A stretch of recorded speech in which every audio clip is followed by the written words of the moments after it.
یو ماشوم په شمالي کوریا کې زیږیږي، خو کله چې دا بېګناه ماشوم دنیا ته راځي سمدلاسه غدار اعلانېږي. شمالي کوریا د نړۍ له سختو قوانینو سره پیژندل کېږي چې ځینې یې دومره سخت دي چې باور پرې کول ګران دي. دا معنا لري چې دلته ټاکنې کېږي، خو د رایې ورکولو اختیار نشته. یوازې یوه کس ته باید رایه ورکول شي، او که دا کار ونه کړي نو مستقیما بندي کېږي. دلته یوازې یو تلویزیوني چینل شته، او د چینل بندولو اجازه هم نشته. شمالي کوریا ښایي یوازینی هیواد وي چې خلک نه یوازې د جرم کولو لپاره بلکې د جرم په اړه د فکر کولو باندې هم زنداني کېږي. تر 1945 پورې جاپان د کوریا پر خاوره 15 کاله حکومت وکړ، خو د دویمې نړیوالې جګړې وروسته کوریا په دوو برخو وویشل شوه: شمالي کوریا او جنوبي کوریا.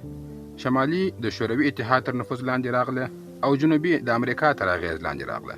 په 1948 کال کې د کیم کورنۍ مشر کیم ایل سونګ د هیواد مشر اعلان شو، او شمالي کوریا د دیموکراتیک ولسي جمهوریت کوریا په نوم ونومول شوه.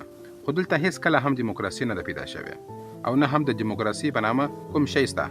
په 1950 کال کې د شمالي او جنوبي کوریا ترمنځ جګړه وشوه چې د کوریا جګړه بلل کېږي. خو که څه هم جګړه پای ته ورسېده، خو د سولې تړون هیڅ کله نه دی اعلان شوی.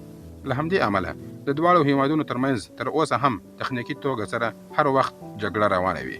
په شمالي کوریا کې د واک ساتلو لپاره تل یوې کورنۍ واک چلولی دی. لومړی کیم ایل سونګ، بیا یو زوی چې کینګ جونګ ایل، او اوس یې لمسی چې کیم جونګ اون نومیږي د واک پر څوکۍ ناست دي. هر واکمن سخت قوانین وضع کوي تر څو خپل تاج او تخت وساتي. دلته خلک د ویرې او سزا له لارې تر فشار لاندې راوستل کېږي تر څو د جنوبي کوریا او لویدیځ فرهنګ څخه متاثره نشي او زموږ پر ضد راپورته نشي. او نن ورځ به موږ د دغو عجیبو او غریبو قوانینو په اړه خبرې وکړو. نو راځئ چې پیل یې کړو. په 2024 کال کې شمالي کوریا پر ساده تورو عینکو او د واده پر لباس باندې بندیز ولګاوه. دلته د کیم د کورنۍ ویناګانې د میټرو سټیشن، د بس په تمځایونو کې او په عامه ځایونو کې خپریږي. موسیقي هیڅ نه غږیږي دلته، او د دې ویناګانو پر مهال هیڅوک نشي کولی چې خبرې وکړي یا شور جوړ کړي. په شمالي کوریا کې که چیرې خلک د جنوبي کوریا په ډرامو لیدلو او یا هم پر سریالو لیدلو او یا هم د هالیوډ پر فلمو لیدلو باندې ونیول شي، نو دې ته د کار جبري کمپونه یا سختې سزا ورکول کېږي.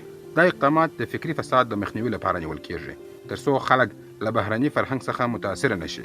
د دوهمې برخې لپاره ویډیو لایک کړئ. مننه.